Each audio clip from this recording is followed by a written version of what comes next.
parce que ça ne marche pas comme ça. Mais nous sommes convaincus que d'ici quelques mois, s'il plaît à Dieu, cet arbre va produire des fruits. Parce que nous avons mis ce qu'il fallait. Nous avons creusé un trou adapté. Nous y avons mis de l'humus et tout ce qu'il fallait. Nous avons planté l'arbre là où il fallait. Nous avons remis du sable et nous avons mis les premiers gouttes d'eau aujourd'hui. Et tous les jours, ce geste va être perpétué. Et nous savons que si ça se fait comme ça, il n'y a rien qui puisse empêcher que d'ici quelques mois, les gens puissent commencer à récolter les fruits.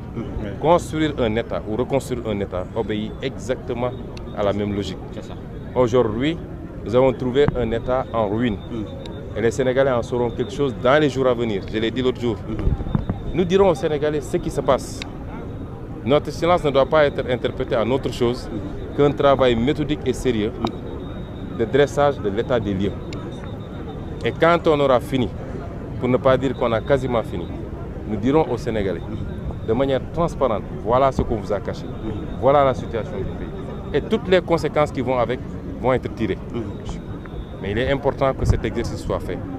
Et au même moment où on faisait cet exercice, nous avons fait un travail, démarré un travail très profond de rattrapage sur un certain nombre de choses qui, s'ils n'avaient pas été corrigées, auraient pu nous conduire tout droit vers la catastrophe. Et tout ça sera expliqué aux Sénégalais le mois venu, c'est-à-dire très bientôt. Et au même moment, nous avons travaillé à jeter les bases des fondamentaux qui nous permettent, sur le plan de la bonne gouvernance, sur le plan de la réduction du train de vie de l'État, sur le plan des mesures à prendre pour commencer à soulager les Sénégalais par rapport au coût de la vie. Et ce ne sont que des mesures, les premières mesures, comme l'a dit M. le Président de la République, ainsi de suite.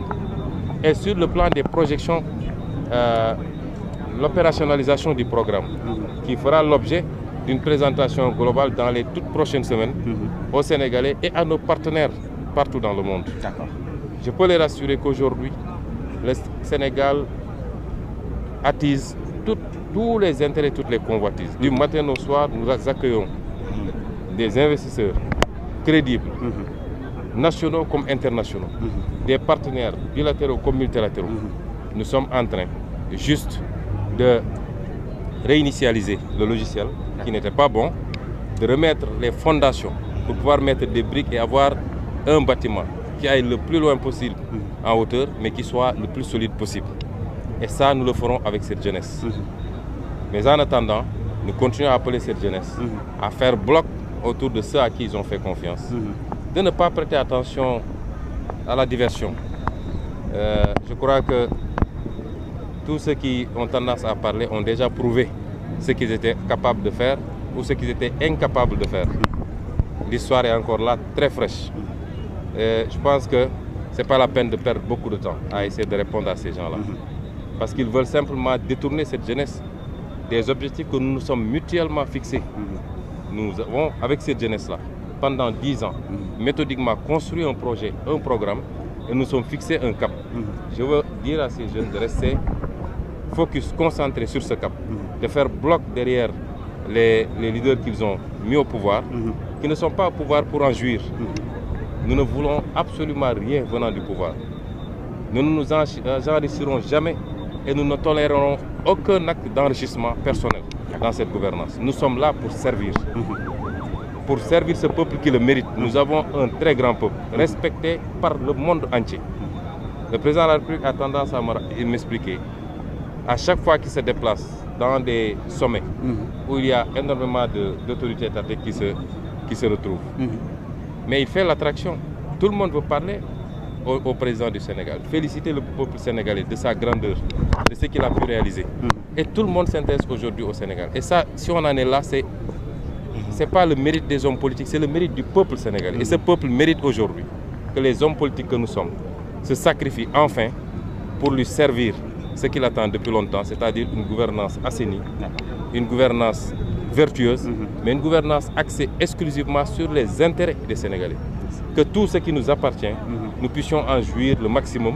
Et une fois qu'on parvient à en jouir, que ça fasse l'objet d'une redistribution équitable qui permette de faire éclore le potentiel et les talents, mais de soulager les populations par la réduction du chômage et par la création de l'emploi.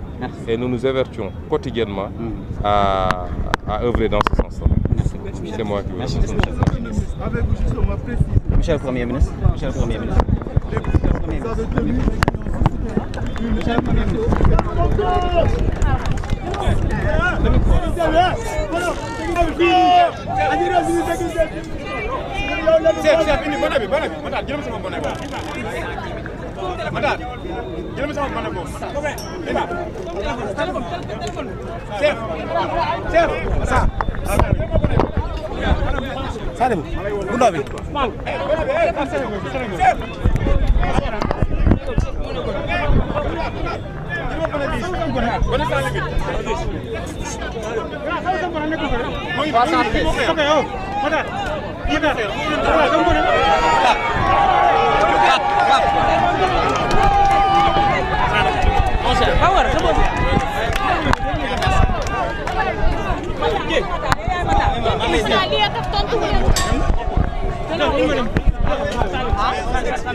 Su baaxee rek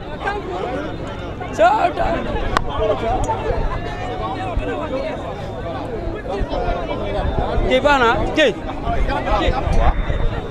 ci activité bi nga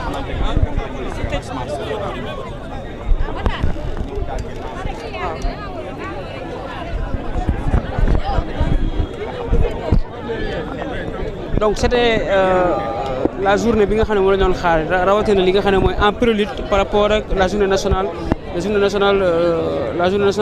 de l'arbre bi nga xam ne ëllëg lañ ko war a amal fële nga xam ne moom mooy sa Touba mu doon lancement bi nga xam ne son excellence président Bassirou Diomaye Faye moo ko war a amal tey nag li nga xam ne mooy le premier ministre ñëwoon fii nga xam ne moom mooy si suufu pont de l'émergence fii si Patte d'Oie ànd ak le maire de Patte d'Oie maire bees bi nga xam ne moom moo remplacé nga xam ne mooy le ministre Maymouna Dieye ak ki nga xam ne moom mooy directeur bi yëngu si wàllu eaux et forêts ak ki nga xam ne mooy le ministre de l'environnement Daouda Ngom ñoom dégg nga également le discours de Ousmane Sonko par rapport à la souveraineté alimentaire bi nga xam ne ñu ngi koy xaar par rapport ak si réew mi si moo tax ren li nga xam ne moom lañ ko tàmbali muy journée nationale de l'arbre ñuy jëmbat li nga xam ne moom mooy garab bi nga xam ne moom mooy mangue ñëpp xam nañ ne am na solo lool si li nga xam ne moom mooy askanu réew mi rawatina si pays yi nga xam ne war nañ jàpp ne war nañ si mun a am souveraineté alimentaire Sénégal di ko jéggaani si yeneen dëkk yi ginnaaw li nga xam ne gis nañ ko si région bu Casamance commune localité bu Casamance wala région bu Kolda yu ni mel ñoom Ziguinchor ak yeneen dëkk yi nga xam ne ñoo nekk si biir Sénégal dans les 14 régions du pays